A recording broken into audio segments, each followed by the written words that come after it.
आम्ही मुक्ता शिक्षक संघटनेच्या अखिल भारत महाराष्ट्र राज्य या संघटनेच्या वतीनं हिंगोली जिल्ह्यातील अनेक शाळेमध्ये कार्यरत असलेल्या शिक्षकांच्या विविध मागणीच्या संदर्भामध्ये निवेदन दिले। जवळपास 11 मागण्या आहेत। त्यामध्ये पहिली अत्यंत महत्त्वाची मागणी आहे की हिंगोली जिल्ह्यातील काही शाळा 20% अनुदानाच्या याच्या शासनाने दिलेल्या 20%, 40%, 60% आणि 80% पात्र झालेल्या शाळांना पुढचा वाढीव टप्पा प्रचलित धोरणानुसार द्यावा, ही आमची पहिली प्रमुख मागणी आहे। आणि अत्यंत महत्त्वाची दुसरी मागणी आहे की कनिष्ठ महाविद्यालयामध्ये काम करणाऱ्या प्राध्यापकांना जी अगोदरची संच मान्यता ऑफलाईन होती ती आता शासनाने काही काही ऑनलाईन केलेली आहे। त्याच्यामुळे अनेक कनिष्ठ महाविद्यालयाचे प्राध्यापक अतिरिक्त ठरण्याच्या मार्गावरती आहेत।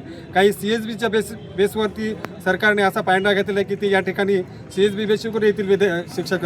त्याच्यामुळं ही जी मागणी आहे संच मान्यतेमध्ये झालेली ही जी ऑनलाईनची ती मागणी या ठिकाणी रद्द करण्यात यावी। दुसरी अत्यंत महत्त्वाची मागणी आहे की जवळपास ऑगस्ट 2025 आणि सप्टेंबर 2025 वाढीव टप्प्याचं जे बिल आहे 3366 असेल किंवा 3379 या शाळेवरती कार्यरत कर्मचाऱ्यांचे ते बिल देखील या ठिकाणी या स्तरावरतून काढण्यात यावं। आणि दुसरी महत्त्वाची की हिंगोली जिल्ह्यामध्ये जवळपास फेब्रुवारी 2026मध्ये शासनाकडून निधी आले नसल्यामुळे 5 शाळा 3366मध्ये शाळा आहेत की माध्यमिक शाळा की त्यांचा आतापर्यंत शिक्षकाचा पगार झालेला नाही, तो त्वरित आपल्या या कार्यालयातून वेतन अधीक्षक कार्यालयातून त्वरित व्हावा।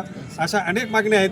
त्या मागण्यामध्ये अत्यंत शेवटची मागणी संघटनेकडून ठेवलेली 1 नोव्हेंबर 2005 पूर्वी त्याच्यानंतरही सेवेत आलेल्या सगळ्या कर्मचाऱ्यांना जे लोक 20%, 40%, 60% हे होतात निवृत्त होतात, परंतु त्याला जुनी पेन्शन योजना लागू होत नाही किंवा एखादी पेन्शन योजनेचं प्रावधान सरकारने करावे। आणि अशा प्रमुख मागण्यासाठी या ठिकाणी हिंगोली जिल्ह्याची मुक्ता संघटनेच्या वतीने माननीय शिक्षणाधिकारी साहेब जिल्हा परिषद हिंगोली यांना आजचे निवेदन देण्यात आले आहेत। आमच्या भगिनी या ठिकाणी आलेल्या आहेत। या ठिकाणी मोठ्या प्रमाणामध्ये हिंगोली जिल्ह्याचे मुक्ता संघटनेचे कार्यकर्ते या ठिकाणी उपस्थित झाले आहेत। हिंगोली जिल्ह्यातल्या या संघटनेच्या वतीने हे निवेदन देण्यात आले आहे आणि ह्या मागण्या साहेबांनी लवकरात लवकर परिपूर्ण करून याच्यावरती लवकर तोडगा काढावा। याच्यानंतरचं आंदोलन विभागीय स्तरावरती 3 सप्टेंबरमध्ये संघटनेच्या आलेल्या आदेशानुसार होणार बी आहे। त्याच्यानंतर संचालक स्तरावरती पुण्याला बी होणार आहे, कारण शिक्षकाचे प्रश्न फार मोठ्या प्रमाणामध्ये या ठिकाणी अनिर्णित आहेत, ते लवकरात लवकर मार्गी व्हावेत। आणि जाता जाता एक महत्त्वाचा मुद्दा की हिंगोली जिल्ह्यामध्ये अनेक शाळावरती काही अतिरिक्त शिक्षक आहेत, संस्था अध्यक्ष अशा शिक्षकांना समायोजन करून घेत नाहीत, त्याच्यामुळे त्यांच्यावरही उपासमारीची पाळी मोठ्या प्रमाणात आलेली। त्यांना शिक्षणाधिकारी कार्यालयातून त्यांचंही समायोजन एखाद्या ज्या शाळेवरती जागा रिक्त आहे त्याच्या ठिकाणी व्हावं, एवढंच या ठिकाणी मी मुक्ता संघटनेचा कार्याध्यक्ष या ठिकाणी थांबतो।